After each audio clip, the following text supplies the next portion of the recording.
빛의 생명과 선과 악의 어두움의 생명. 오늘은 내용을 또 깊이 들어가면 시간이 너무 많이 걸리기 때문에 그냥 기초적인 얘기만 좀 하도록 하겠습니다.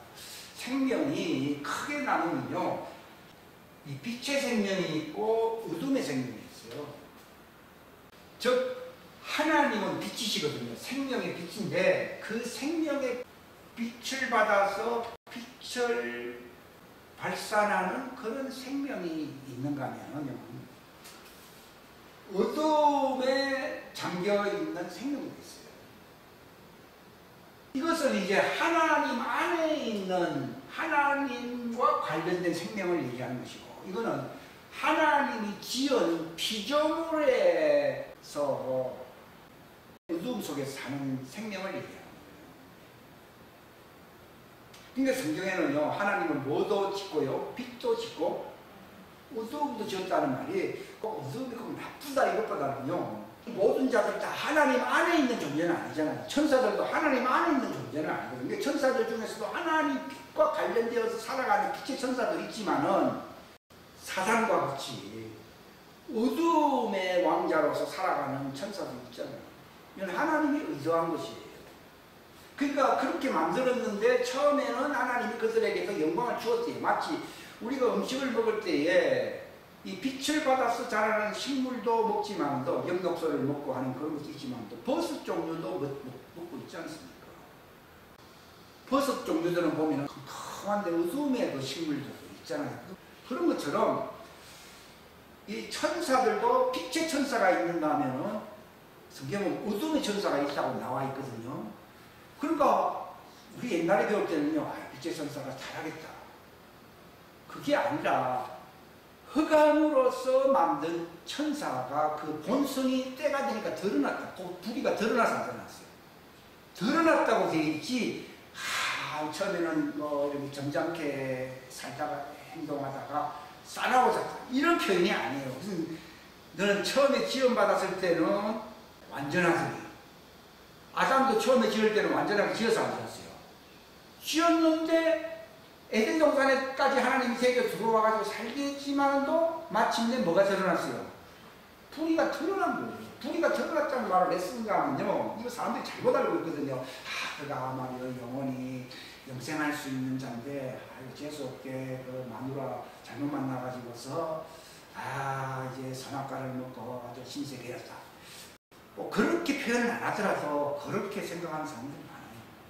근데 아담이 그 생명이 어둠의 생명이에요. 왜냐하면 흑암이 그 땅을 지배하고 있었거든요. 거기서 만들어진 존재이기 때문에 자기가 의도하든 안 하든 어둠의 생명으로서 에덴 동산에까지 집어넣었지만도 그 빛의 에덴 동산 속에서 적응하기가 어려서 안 되었어요. 그걸 뭐라 그래? 독처하는 것이, 독처라는 외롭다는 말이거든요. 사람들이 집안에서 저처럼 조금 어렵게 지낸 사람들은요, 제가 어떤 그 밝은 집안에서 이렇게 같이 들어가 있으니까 참 적응하기 힘들더라고요. 그래서 내가 따로 있겠다고 나와버렸어요. 그런 것처럼 아담이 여기 출신인데 빛의 세상이 에덴 동산 안에 딱 집어넣으니까 즐거워라 하면서 뭐 명랑하게 살았습니까? 외롭다고 했습니까?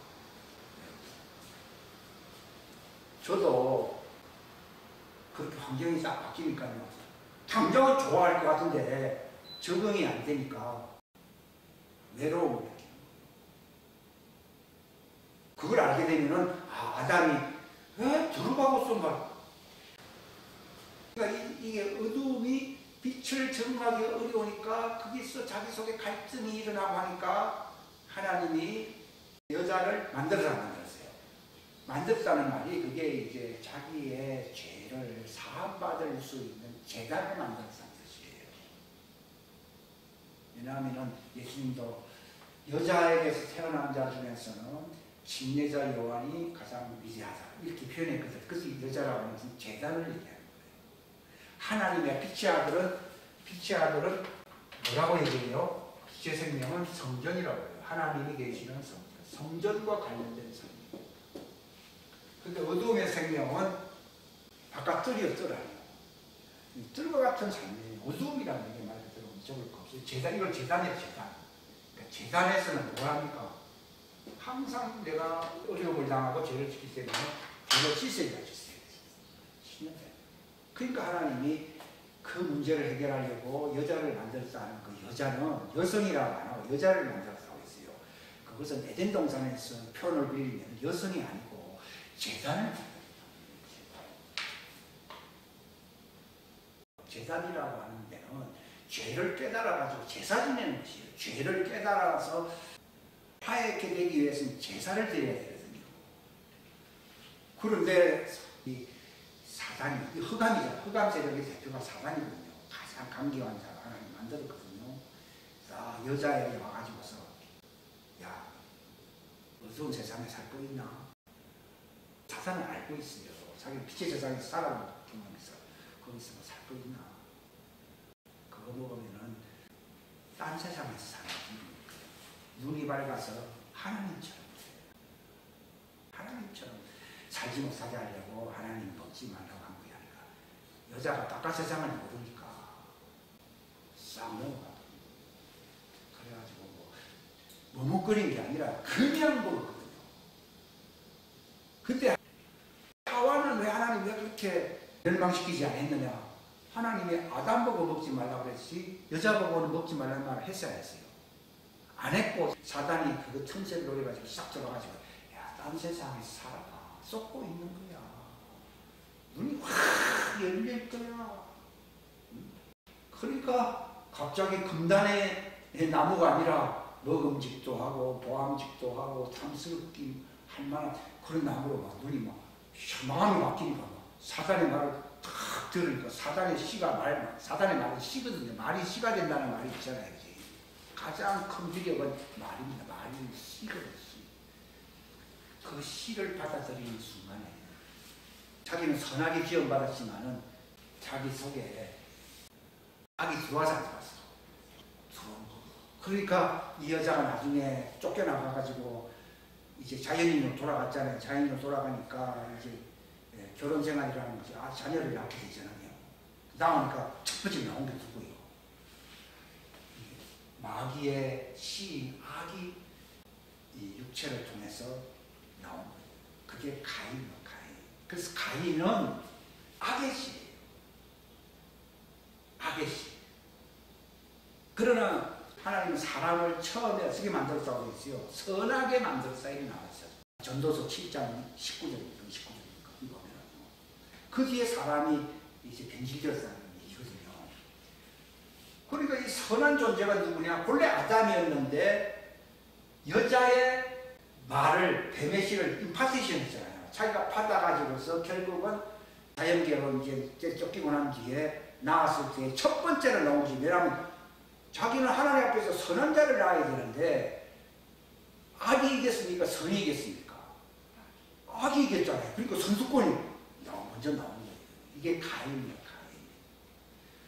그러면 하나님의 뜻은 선한 후세들, 그 선한 후세가 누구예요? 셋이 선하죠. 그지? 그래서 셋은 누구의 형상이라고 되어 있어요? 선한 아담의 형상이라고. 그러니까 변질된 아담의 족보는 누구로 이어지는 거예요? 가인으로 이어져야 돼요? 셋으로 이어져야 돼요? 셋으로 이어지게 하려고 그 가인의 씨의 흐름을 나오게 한 그 죄를 속죄를 하는 사람이 누구예요? 빛의 아들이었던 아벨이 여기 있어요. 이게 개인의 이 선은 인간의 선이고요. 하나님의 선이거든요. 그래서 성경에 보면 너를 왜 나를 선하다 하냐. 난 하나님의 선이다. 이렇게 얘기한 거예요. 아담에게도 선이 있어요. 셋도 선한 사람이고요. 그럼 변질될 수 있어요. 그래서 변질된 걸 뭐라고 부릅니까? 쭉정이라고 부릅니다. 선한 인간이라는 말은 하나님 말씀을 듣고 지키고 죄사함 받아서 살아가는 인생을 선한 인간이라고 해요. 죄를 지을 수 있지만. 근데 악이 선을 이겼잖아요. 그 누구요? 가인이 딱 나오고 나니까 가인은 악의 시잖아요. 그러니까 가인이 악의 시라는 것을 증명했습니까? 아벨의 제물은 그는 하나님 빛의 아들이니까 그 피 흘리는 그 제사를 드렸을 때 하나님이 받았는데 가인의 제사는 왜 안 받습니까? 가인에게 하나님은 하나님입니까? 사단입니까? 사단이요. 바알이요. 바알. 그가 말로는 하나님께 바친 것이라고 자기도 속아서 그렇게 바친, 하지만 실제 누구에게 바친 거예요?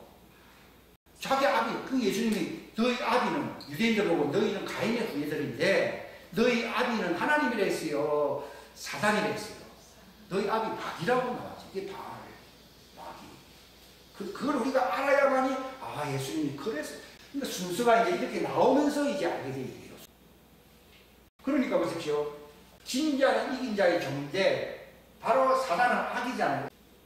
어둠의 그 교묘한 자인데 하나님이 어둠을 알았지만은 처음에는 그를 심판하지 않았어요. 왜냐하면 지었을 때 완전하게 지었거든요. 아담도 완전하게 지었지만 들어가서 변질이 된 거예요. 왜냐하면 자기가 외로우니까. 또 이 여자도 사단의 말을 듣는 거예요. 네가 외로우면 안 돼요. 왜냐하면 그게 이제 모든 불행의 시작이에요. 근데 이 악이 있잖아요. 악이. 여기서 이제 누가 나오는 겁니까? 이제 여기서 이제 가인이다. 여기서 이제 가인이 나오는 거예요. 가인.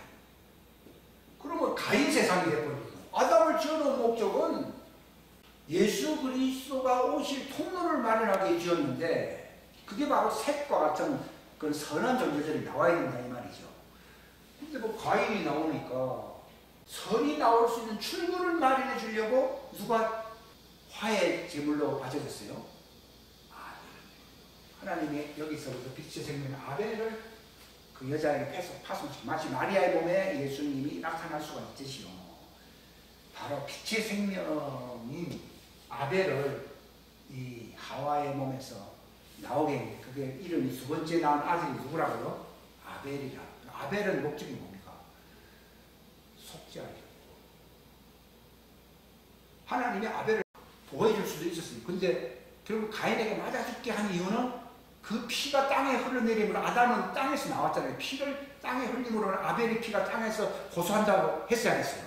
그 피가 속죄했다. 예수님의 피는 그 크게도 고소한다 했거든요. 그건 전 세계를 속량할 수 있는 피거든요. 아벨의 피보다 더 낫게 말하는 피다 이렇게 히브리서에 나오잖아요. 그래서 성경을 알게 되면 잊어버리지 않게 됩니다. 그러니까 여기서는 이런 선이 인간의 선이 아니라 하나님의 선이에요. 여기는 하나님의 선. 이걸 의라고 불러요. 의인 아벨이 태어나서 태어났어요. 특별히 하나님의 선을 의라고 불러요. 하나님의 의라고 불러요. 선에서 누가 나왔느냐? 바로 이 빨간 거는 하나님의 아들을 뜻하거든요. 이 아벨이 나온 거예요. 그러니까 아벨이 가인에 의해서 죽임을 당하면서 마치 예수님이 가인의 후예들에게 죽어서 안 죽었어요. 죽는 것과 같은 하나의 비유예요. 이건 누구를 속죄하는 거예요? 전 인류가 없었잖아요. 이건 자기 아버지를, 육신의 아버지인 아담을 속죄하는 거예요. 아담의 속죄예요. 이 죽임을 당했잖아요. 죽임을 당한 거고. 이건 아담을 속죄하려고 죽은 거예요. 그러니까 속죄하고 나니까 다시 동침했다. 하나님은 그걸 다시 생산하게 하려고 동침을 시켰다 그랬어요. 그렇게 하면서 누가 나왔어요? 아담의 선한 형상인 셋이 나왔어요. 이건 아담의 형상이라는 말을 쓰고 있어요. 그러니까 하나님은 아담을 처음에 선한 형상으로 지었는데 왜 갑자기 악이 있느냐? 사단의 씨가 흑암 씨가 들어온 거예요. 그러니까 어둠의 생명 속에 선의 씨도 있고 악의 씨도 있어요. 우리가 이 선악을 알게 하는 나무 씨를 먹은 것은 번복이 되질 아니에요. 먹었기 때문에 내 속에는 뭐와 무엇이 같이 공존합니까? 선과 악이 공존하는 자를 가리켜서 아담이라고 합니다. 거기서 네가 땀을 흘려야 되는 이유는 무엇을 이겨야 된다는 거예요? 악을 이기고 선을 이루기 위해서 네가 머리에 땀이 흐르면은 뭘 먹게 된다고요? 셋과 같이 하나님의 왕국에 들어갈 수 있는 그런 자를, 식물이라는 것은 그 잎이 되어서 그 왕국에 들어가는 것이기 때문에 그 식물을 먹게 된다는 것이 에덴 동산 안의 용어지, 이건 자연계 용어가 아니에요. 이걸 갖다가 전부 자연계 용어로서 다 해석을 하는 바람에 우화처럼 되는 거예요. 창세기가. 그러니까 여기서부터 이 화해를 하게 되니까 아벨은 죽었지만도 하나님이 여기서 그 선한 하나님의 형상이 나오잖아요. 그게 셋이에요. 근데 이스라엘 사람 내세워놨어. 이스라엘은 바로 다른 나라들은 다 뭐가 돼요? 타락해서 쭉정이라는 말이에요. 껍질이 쭉정이가 되든가 아니면 그를 유혹하는 가인의 부여들이 세상에 꽉 찼어요. 꽉 찼지만도 하나님이 아브라함을 불러낸 목적은 여기에서는 하나님의 아들이 나오든지 선한 종들이 나오든지 또는 순종하는 시민들이 나오든지 하는, 그래서 그게 아브라함이고, 오늘날 아브라함은 뭐 금도 있고 은도 있고 잘 먹고 잘 사는 그거 얘기하는 게 아니에요. 하나님이 아브라함과 맺은 내가 네가 내 말을 지키게 되면은 네 후손에서는 너와 같이 하나님 아들도 나오고 하나님의 귀족, 하나님의 왕국에 프린스도 나오고 킹도 나오고 프린스도 나오고 그 다음에 하나님의 백성들, 피플, 시티즌들도 나온다는 거예요. 그게 아브라함과 언약을 맺은 거예요. 네가 내 말을 지킨다. 근데 지금 쭉정이 된 사람이 너무 많죠. 쭉정이라 그러니까 뭐 살인죄하고 도둑질하고 이런 거 아니에요. 이런 죄는 용서받을 수가 있어요. 바로 그 하나님과 언약을 맺지 아니하는 것이 죄요, 죄 아니에요. 성경에서 죄라고 하는 말을 믿지 않는다는, 그 믿지 않는다는 말이고 언약을 맺게 하는 거예요. 그 믿는다는 말은 언약을 맺었다는 뜻이지. 섞어서 믿고 말이야. 이거는 개판이고, 이거는 완전히 개판이고. 내가 하나님 왕국에 들어갈 수 있는, 내 집안은 하나님 왕국에 들어가는 그 언약을 맺어야 되거든요. 그게 믿음이에요. 기독교에서 말하는 믿음은 언약이에요. 계약을 맺는 거예요. 그러니까 하나님은 왜 그 아브라함을 친구로 삼았습니까? 그 언약을 지켜서 안 지켰어요. 그 언약을 끝까지 지키잖아요.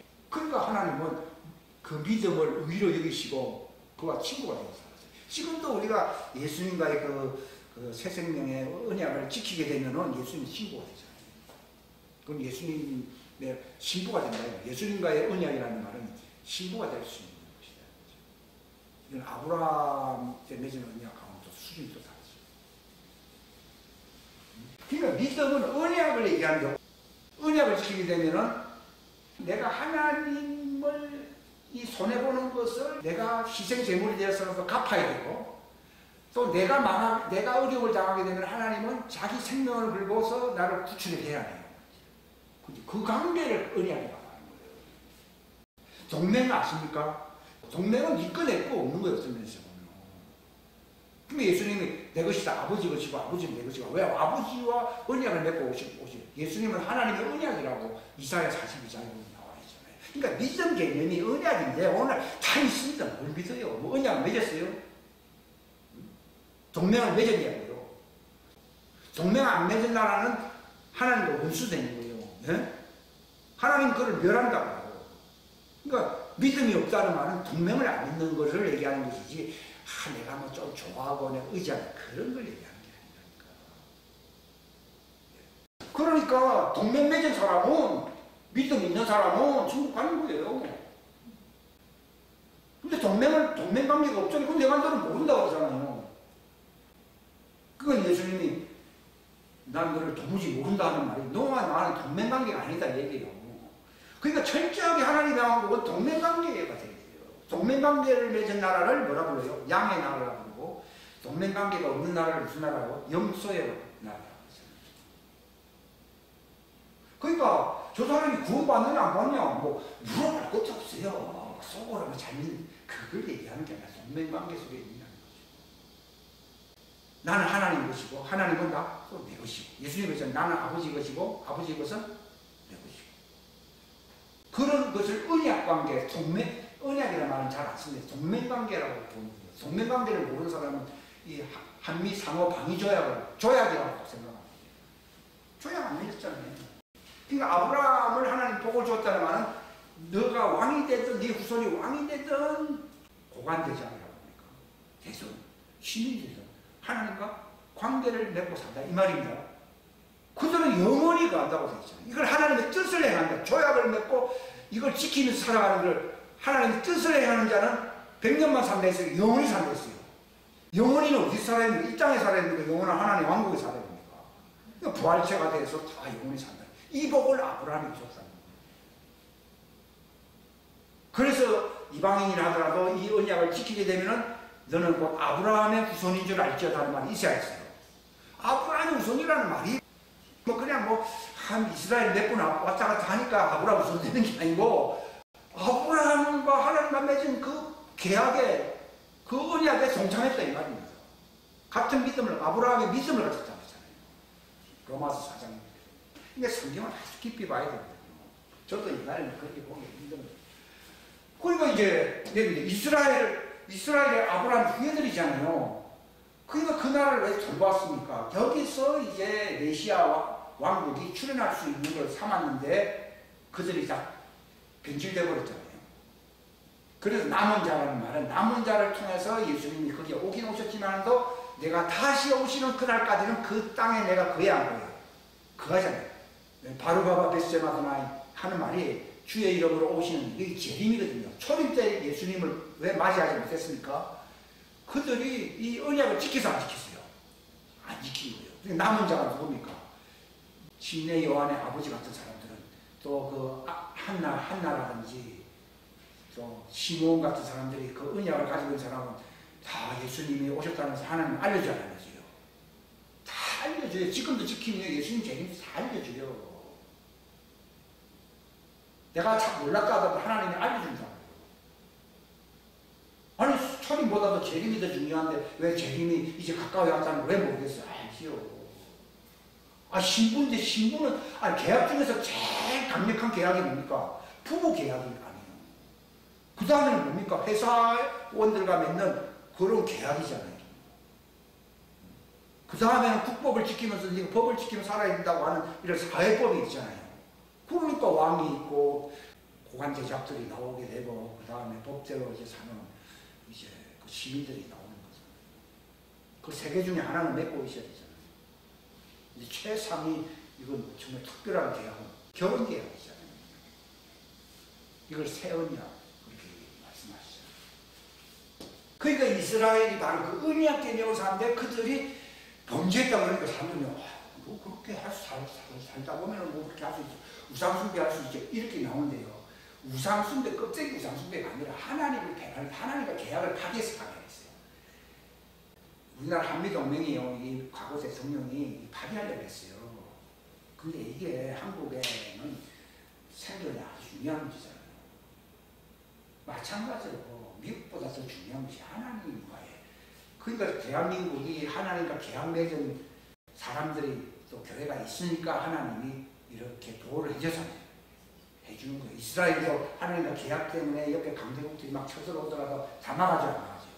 막 막아주는 거예요. 지금 우리나라 진짜 애국자는요.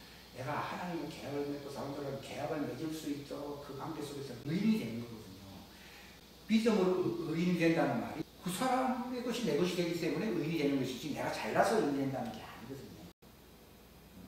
그래서 성경에는 의인이라는 것이 동맹관계를 맺은 자들이거든요. 의인 5만 있어도 내가 소돔 고모라 성을 멸하지 않겠다 그러잖아요. 그러니까 남은 자라고 하는 것은 누구를 얘기하는 거예요? 동맹을 파기하지 계약을 파기하지 않은 자를 남은 자를 다 파기해버렸는데 파기한 자를 축정이라고 합니다. 그러니까 주님이 만나도요. 난 널 모른다. 뭐 교회 가서 뭐 성당에 가서 뭐 어디 가서 뭐 내가 뭘 했다고 그러는데 난 널 몰라. 나는 계약이 없으니까. 그게 믿음으로 산다는 말은 동맹관계를 맺으면서 산다 그 말이지 믿습니다 그런 얘기가 아니거든요. 그러니까 예수님은 그 동맹관계를 회복시켜주고 맺게 하려고 그분이 언약의 중보자로 왔지 않았어요. 언약의 중보자로 왔기 때문에 저도 과거에는 그렇게까지 잘 몰랐어요. 중보자로 왔기 때문에 우리가 예수님의 믿음이란 말이 동맹관계를 회복시켜주는 중보자의 믿음을 가리켜서 예수의 믿음을 가진다 그 말이에요. 그러니까 예수님 때문에 하나님과 평화를 누릴 수 있는 동맹관계 속에 들어가야 들어가요. 들어가게 된다 이런 표현이에요. 그러니까 히브리 개념으로 믿음하고 종교인들이 말하는 믿음은 다릅니다. 그러니까 가인을 악이라고 보면 되고요. 왜냐하면 창세기 시작할 때 사람이 몇 안 나오니까 여기서 이해를 안 돼요. 그때는 사람이 너무 많아지니까. 여기 선을 누구냐? 셋. 또 에덴 동산에 들어왔던 초창기에 누구요? 아담.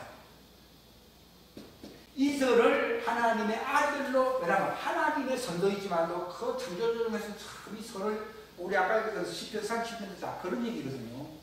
이거 이걸 선을 지키면요 하나님이 그렇게 기뻐합니다. 왜냐하면 이들은 본래 하나님의 선이기 때문에 살아가기가 어렵지만 이들은 정말 믿음을 지켜야 되는 거잖아요. 그러니까 하나님이 이들을 굉장히 사랑하시 바랍니다. 그래서 내가 이스라엘을 내 눈동자처럼 사랑한다. 이건요 예수님보다 어떤 면에서 보면 더 아낀다는 그 표현처럼 나옵니다. 이스라엘은 나의 눈동자니 이스라엘을 대항하는 자는 내 눈을 촉봉한다고 하잖아요. 그 정도로 그래서 이걸 지키는 사람에게는 고관대자. 이건 하나님 다음으로 최고. 이 자들은 태생이 너무나 좋기 때문에 저절로 가는 사람들이잖아요. 그렇다고 해서 이 사람들 노력을 안 한다는 건 아니에요. 왜냐하면 이들은 특수 임무를 띠고 이 땅에 와요. 예? 특수 임무를 띠고. 그러나 세상은 이 자들로 가득 차이기 때문에 그러니까 하나님이 세상을 이처럼 사랑했다는 말이 여기서 이제 악을 이기게 되면은 그들을 하늘 왕국으로 원래 땅에 속한 자들인데 하나님 왕국의 고관대자로 그들을 입성시키게 하리라. 하나님이 이렇게 사랑했다는 말이 뭐 무궁무진 사랑했다 그런 말이 아니고요. 바로 이 원리를 알게 되면은 그러니까 그러나 빛을 사랑하는 사람 하나님 말씀은 빛이잖아요. 그 율법도 실제로는요 구원은 못하지만 달빛의 말씀이에요. 왜냐하면은 생명의 이 복음의 진리의 말씀의 모형이거든요. 다른 모형이 모형빛이 빛이잖아요. 햇빛은 본래의 빛이에요. 다른 반사되어서 나오는 빛이에요. 바로 이 율법은 달빛이라고 되어 있어요. 하나님의 진리는 햇빛이라고 되어 있어요. 그러니까 이들은 어두움에 속한 자이기 때문에 태양이 비치는 그 말씀이 들어오게 되면 죽어요. 이게 성령님이 들어오면 죽어요. 내 얼굴을 보면은 너희는 살지 못한다고 되어 있어요. 그렇기 때문에 그들에게 선을 따라갈 수 있도록 무슨 법을 주신 거예요? 달빛과 같은 모형법인 율법을 주신 거예요. 율법은 달빛 모형법이에요. 그러니까 이걸 너희가 지키라는 거죠. 지키면서 악을 버리고 회개하며 살게 되면 이 하나님의 아들들이 상속권을 갖는 그 영원한 하나님의 왕국의 성전 안으로 네가 들어올 수 있다는 거예요. 그래서 하나님이 세상이라는 말은요 하나님의 아들을 사랑했다 그런 말이 아니라 바로 어둠에 있는 세상의 어둠이 있잖아요. 세상에 있는 어둠을 정말 빛을 주셔서 사랑했다는 것입니다. 그래서 그걸 지키게 되면은 본래 너희는 어둠이었지만 또 빛의 왕국으로 들어오게 됩니다. 그래서 그 뒤에 보게 되면은 빛을 사랑하는 자는 빛으로 나아가고 어둠을 사랑하는 사람은 어둠으로 간다는 말이 그 뒤에 보면 쭉 나와 있어요. 찾아보게 되면요. 그 말을 이해하게 됩니다. 그러니까 이들이 이걸 지키게 되면 여전히 어둠이 있어요. 이거는 하늘이 아니거든요. 어둠에 있는데 여호수아는 예수님을 대표하는 여호수아가 새 예루살렘 성으로 이제 들어가게 될 때에 그들을 물속에서 건져야 하는 거죠. 예? 돌멩이를 건지듯이 이들을 건져낸다는 거죠. 그리고 구원이라고. 이걸 대속죄일날 그들을 건져야 하는 거죠. 여전히 대속죄일이 오기 전까지는 어둠이에요. 근데 부활체가 되게 되면 완전히 빛의 부활체가 돼야 돼요. 그렇게 사랑했다는 거예요. 원래 어두움이었는데 빛의 왕국에서 통치자가 될 수 있는 부활체로 너희를 인도하는 사랑이라는 것입니다. 그러나 빛을 사랑하지 않는 사람은 들어갈 수가 없다고. 요한복음 3장 16절만 알고 있는데 17절부터 쭉 나오게 되면 빛과 어둠에 대해서 얘기가 쭉 나오고 있어요. 이 원리를 알게 되니까 이게 종들이 하나님 세상이랄 때 세상 종들은 어둠을 얘기하는 거예요. 그들을 어둠에서 건져가지고 빛의 왕국으로 들어갈 수 있도록 그들을 변형시키는 그날이 오는데 그게 대속죄예요. 그들이 구원받는 날이에요. 그러니까 어둠 속에 있을 때는 항상 심판이라는 것이 항상 있어요. 근데 대속죄를 예수님이 지상재림하시잖아요. 그들에서 어둠의 면박을 딱 제거한다고 그러잖아요. 그들을 생명의 부활체로 바꿔주신다고 나오거든요. 그래서 부활 얘기가 이사야 26장에 보면 나와 있어요. 하면서 영원히 사망을 패버린다고 하잖아요. 그래서 그들이 하나님 아들들이 사는, 신부들이 사는, 왕후들이 사는 그 빛의 왕국으로 옮겨주는 거예요. 이게 대속죄예요. 그걸 알고서 지켜야 되지 그냥 대속죄는 그런 의미가 없어요. 종들에게서 최고의 복음은요, 바로 그들이 대속죄일 날 빛의 왕국으로 여자의 부활체로서 신부 건너편에서 주님을 섬길 수 있는 자들로 세워주는 거죠. 그러니까 성경에는 하나님만이 선하시다면서 하나님에서 이건 의를, 이건 변질이 안 되는 선이에요. 근데 이것은 악에 의해서 항상 변질이 될 수 있어요, 없어요? 변질이 되니까 축정해야 되는 거고, 이거 악의 주체는 뭡니까? 이건 사단에서 온 거고, 이걸 가라지라는 말, 가라지는 누가 뿌렸다고요? 사단이 하와에게, 여자에게 뿌렸잖아요, 말로써. 그걸 품고서 임신을 하니까 가인이 나왔잖아요. 그러면 가인 천국이 되어버려요. 뭐 아담이 무슨 하나님과 철천지 원수되는 자들 이렇게 이어지면 안 되잖아요. 그러니까 하나님이 보낸 자가 있었는데 예수님의 모형이라는 아벨이 나타나가지고 이게 여기에 죽임을 당함으로써 아담의 죄를 씻어버리잖아요. 그래서 아담이 다시 여자와 동침함에 자기 형상을 닮은 셋을 낳았답니다. 그래야지 예수님이 종의 형체 안에, 예수님도 육체라고 하는 우동 속에 들어와서 안 들어갔어요. 죄는 없지만도 우동 속에 들어갔고, 아담은 처음에 죄는 없었지만 자기 속에 선과 악의 이건 갈등 속에서 자기 패배한 자고, 예수님도 미혹을 받았지만도 승리하는 분이시고, 그래서 부활하는 거예요. 만약에 이 속에 안 들어오면 부활할 이유가 없죠. 예수님도 빛의 몸으로 살면 안 죽는데 뭐 거기서 부활이 뭐 일어날 거 있으니까 죽어야 부활이 일어난대요. 안 죽는 몸으로 왔는데 뭐 왜 예수님이 죄 있는 육체의 모양으로 오셨느냐? 단지 죄만 없었다 그런다는 말이에요. 그분도 육신의 그 악과 미혹과 싸웠다고 되어 있어요. 연약 속에 쌓여져 있었다고 되어 있어요. 그래서 거기서 승리한 거예요. 그렇게 함으로써 그분이 부활하심으로써 누구도 부활할 수 있는 길이 열린 거예요. 예수님의 용서를 받는 이런 후예들이 그 악을 예수님 피로 쓰이거든요. 그러니까 마지막 때는 14만 4천을 예수님의 피와 자기들이 증언하는 예수님의 말씀으로 이겨야 돼요. 이긴다고. 이기면 뭐가 됩니까? 그들이 선의 부활체로서 나타납니다. 예수님도 부활하셨잖아요. 그렇게 되신 거예요. 기도하고 있습니다. 하나님 아버지 감사합니다. 귀한 시간 주셔서 짧은 시간 말씀을 함께 나누고 있습니다. 오직 주님의 진리의 말씀만 우리의 가슴 속에, 마음 속에, 생각 속에 물 수 있도록 도와주시옵소서. 성령님 오셔서 정말 더 풍성하게, 더 완벽하게 가르쳐 주시고 깨달을 수 있도록 인도해 주시옵소서. 우리가 이 놀라운 하나님의 왕국의 진리를 깨닫게 될 때, 하나님의 왕국의 경륜을 깨닫게 될 때, 우리는 정말 육신의 이 사슬 속에서, 죄와 사망의 법에서 완전히 해방되고 하나님의 왕국의 법인 생명의 성령의 법이 우리를 지배할 수 있습니다. 생명의 성령의 법 안에서 완전한 부활체로 나아갈 수 있는 거룩한 하나님의 선민들, 선택받은 자들 되게 하여 주옵소서. 우리를 모든 진리 가운데로 인도해 주시기를 간절히 바라고 거룩하신 주 예수님의 이름 받들어 간절히 기도하옵나이다.